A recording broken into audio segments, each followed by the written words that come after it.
फाज से दोबारा रब्ता करने की कोशिश करेंगे। तोशाखाना केस के हवाले से आपको अपडेट कर रहे हैं, जहां पर बानी पीटीआई और बुशरा बीबी को 14 साल कैद बामुशक्कत की सजा सुना दी गई है। साथ ही अवामी ओहदे से 10 साल की नाअहली भी बरकरार रखी गई है। और जिस तरह से मनाजिर हम आपको दिखा रहे हैं कि जो ओवरऑल केस के अंदर डेवलपमेंट हमने देखी कि बुशरा बीबी अडियाला जेल पहुंची और वहां पर उन्होंने अपनी गिरफ्तारी दे दी है और बानी पीटीआई शायद अदालत में मौजूद है और वहां पर इस वक्त सिलसिला चल रहा है और वकला की आमद का जो है वो इंतजार किया जा रहा है। तारिक चौधरी हमारे साथ मौजूद है। तारिक चौधरी, जिस तरीके से हम इस वक्त देख रहे हैं डेवलपमेंट, पहले साइफर केस की देखी, अब हमने देखा तोशाखाना केस की डेवलपमेंट और बड़ी तेजी से फैसले जो है वो सामने आ गए हैं और जो केस सालों साल चल रहे थे उसका बाकायदा तौर पर हम कह सकते हैं कि इख्तिताम होता हुआ नजर आ रहा है। क्या समझते हैं कि आगे का प्रोसीजर क्या होगा? कि आगे 2-3 तरह के प्रोसेस हैं। एक तो अभी कुछ और केसेस बाकी हैं। आपको पता है कि 190 मिलियन पाउंड वाला केस जो है अभी ज़ेर समाअत है।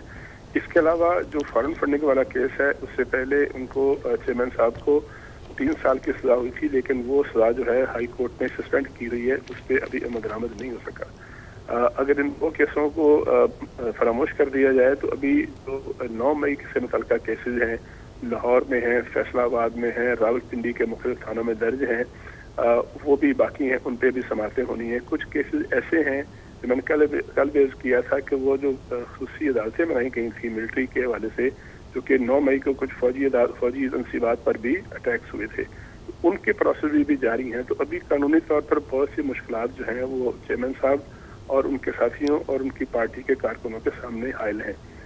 जहाँ तक प्रोसेस का ताल्लुक है, कल जो है वो सजा सुना दी गई 10 साल की चेयरमैन साहब को, बानी चेयरमैन साहब को और कुरैशी साहब को।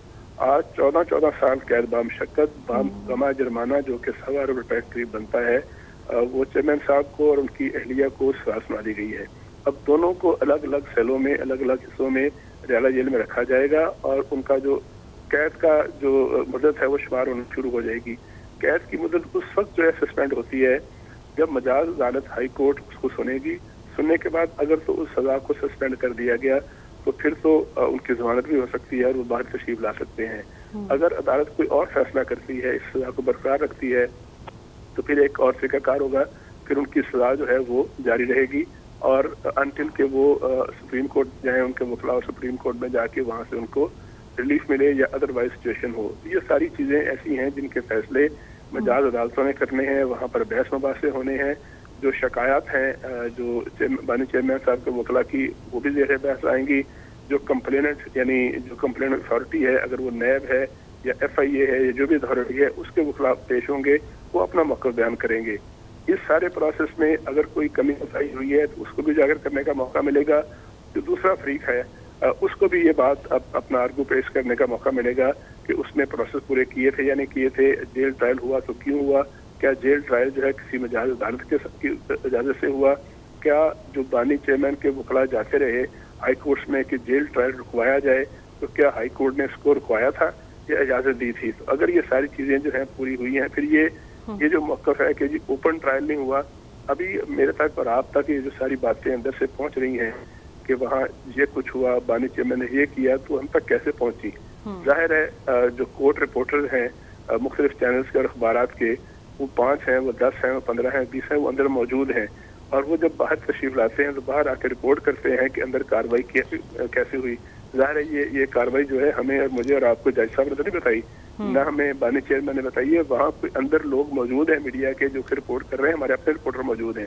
तो इसका मतलब है कि कल को जब बहस होगी इस बात की कि वो ट्रायल ओपन नहीं था, तो ये आर्गूमेंट किया जा सकता है कि मीडिया के लोग मौजूद थे। और आपको पता है कि मीडिया के लोग जो मौजूद होते हैं वो हर रोज बाहर आके अपने चैनल्स को, अपने अखबार को भी रिपोर्ट करते हैं और बड़े लंबे चौड़े ये लोग भी होते हैं। बानी चेयरमैन की और कुरैशी साहब की गुफ्तगू हर रोज रिपोर्ट होती है। तो इसका मतलब ये है कि कुछ ना कुछ ऐसे लोग मौजूद हैं जो ना पुलिस के हैं, ना अदालतों के हैं, ना किसी मुल्ज़म के हैं, ना किसी वकील के हैं, वो मीडिया पर्सन है। तो ये सारी बातें जब केस आगे चलेगा, जब अपीलें हो जाएंगी, अपीलें एक्सेप्ट हो जाएंगी और अपीलों पर बहसें होंगी, तो फिर ये सारी बातें सामने होंगी। अपने सबूत के तौर पर भी प्रोसिक्यूशन पेश करेगी और जो मुजरमान के इस वक्त बुरा लगता है बार बार कहना, लेकिन टर्मिनोलॉजी के लिहाज से वो मुजरमान डिक्लेयर हो चुके हैं, तो उनके जो वकला होंगे वो भी अपना आर्गूमेंट करेंगे। तो अभी एक लंबा प्रोसेस है, अदालती प्रोसेस है। बिल्कुल, एक लंबा प्रोसेस अभी बाकी है। तारिक चौधरी, शौकत पराचा आपकी तरफ आएंगे। जैसे कि अभी तारिक चौधरी ने भी कहा कि अभी मजीद केसेस भी बाकी हैं, तो किस तरह से देख रहे हैं? जैसे कि 190 मिलियन पाउंड का केस भी बाकी है और आजकल जैसे देखा जा रहा है कि जल्दी केसेस को समाप्त किया जा रहा है, फैसले आ रहे हैं, तो क्या देख रहे हैं? क्या जो केसेस बाकी हैं इनको भी निपटते हुए देख रहे हैं कि एक ऐसे वक्त पे ये सजाएं मिल रही हैं जो बिल्कुल एक हफ्ता कबल है इलेक्शन से? तो इमीडिएट क्वेश्चन ये है कि जो सजाएं मिल रही हैं इनका इलेक्शन पे क्या फ़र्क पड़ना है? फॉर एग्जांपल, अगर मैं ये पूछूं कि क्या जो कल भी और आज भी कहा गया कि हमारे साथ ज्यादती हो गई, आज भी बानी पीटीआई ने कहा कि आपको जल्दी क्या है, आज भी बानी पीटीआई ने कहा कि मैं अभी नहीं आऊँगा, मेरे वकला आ रहे हैं, आज भी बानी पीटीआई ने कहा कि मेरे वकला को मैं बयान दूंगा, लिख के दूंगा जिस सेक्शन के तहत होना है, ये नहीं हो रहा। तो इसका क्या इम्पैक्ट होगा? क्या पार्टी पीटीआई इलेक्शन में हिस्सा लेगी या बाइकआउट करेगी इस स्टेज पे? कल एक ट्वीट आया था बानी पीटीआई का और उसमें उन्होंने कहा था कि सब्र तहम्मुल से काम लेना है। बैरिस्टर गौर खान भी कह रहे थे सब्र तहम्मुल से काम लेना है।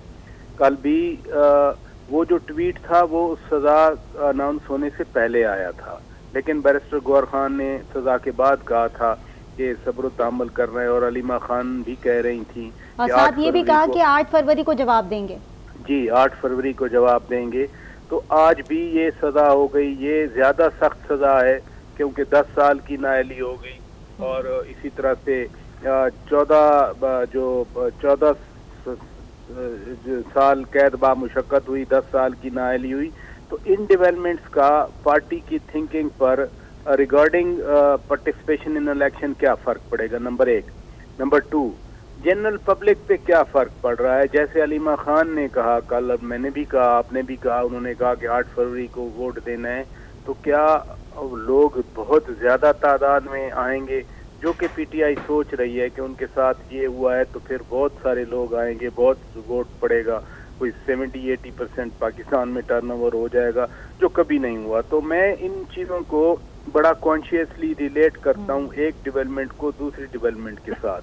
190 मिलियन पाउंड में फर्ज किया वो उनको और सजा हो जाती है या वो बरी हो जाते हैं, लेकिन ये जो सजाएं हो चुकी हैं इनको अंडू करने में साइफर केस भी और ये आज वाली सजा भी तोशाखाना में, इसमें तो बड़ा एक लीगल प्रोसेस, लंबा लीगल प्रोसेस चाहिए। इमीडिएट क्वेश्चन ये है कि अभी अगले हफ्ते यानी अगले हफ्ते मीन जुमेरात को 8 फरवरी को जो इलेक्शन है उस पर पीटीआई क्या अभी रद्द अमल देगी? क्या वो इसी तरह से इलेक्शन में हिस्सा लेगी? पहले वो कहते हैं हमें बल्ला हमसे छीना गया, हमारे साथ ये ज्यादती हुई कि हमें लेवल प्लेइंग फील्ड नहीं मिला, फिर वो कहते हैं कि हमारे लोगों को कैंपेन नहीं करने दी जाती, फिर वो कहते हैं कि हमारे लोगों के पेपर छीने गए, पेपर नहीं जमा करवाने दिए गए। अब उनके जो चेयरमैन बानी हैं जिन्होंने पीटीआई बनाई उनको पहले सजा हुई साइफर में, अभी सजा हो गई उनको तोशाखाना में। तो ये सारी डेवलपमेंट्स किस तरफ लीड कर रही हैं? और ऊपर से उन सब पे छाप है कि 9 मई को उन्होंने जो बड़े बड़े इनके रहनुमा हैं जिनके ऑडियोज वीडियोज भी हैं वो जेल में भी हैं कि इन्होंने फौजी इंस्टॉलेशन पे अटैक किए, जीएचक्यू पर हमले की कोशिश की। ये बड़े संजीदा केसेस भी हैं और संजीदा सवालात भी हैं, क्योंकि इलेक्शन के हवाले से फर्ज किया ये जितना माहौल है इसके 2 पहलू बन जाते हैं। एक पहलू ये है कि पीटीआई हिस्सा लेगी और फिर बहुत भारी तादाद में लोग आएंगे बाहर और इनके उम्मीदवारों को वोट देंगे।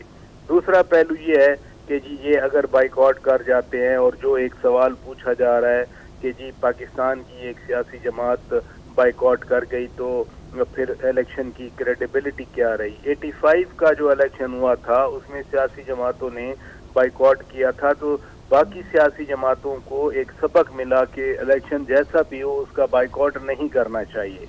अभी तक पीटीआई भी बाइकआउट नहीं कर रही। अभी तक पीटीआई बार बार कल भी उन्होंने कहा कि नहीं हम 8 फरवरी के इलेक्शन में हिस्सा लेंगे और ये जो सीरीज पीटीआई गिनवाती है अपने साथ विक्टिमाइजेशन की, तो क्या 8 फरवरी के इलेक्शन के बाद वो क्या कहेंगे, फिर क्या सामने चीजें आएंगी, ये खासे जो आने वाले दिनों के हवाले से मैं अगले सालों या महीनों की बात नहीं कर रहा, मैं सिर्फ अभी आने वाले दिनों की बात कर रहा हूँ कि बड़े बड़े चैलेंजेस हैं जो हमें फेस करने हैं।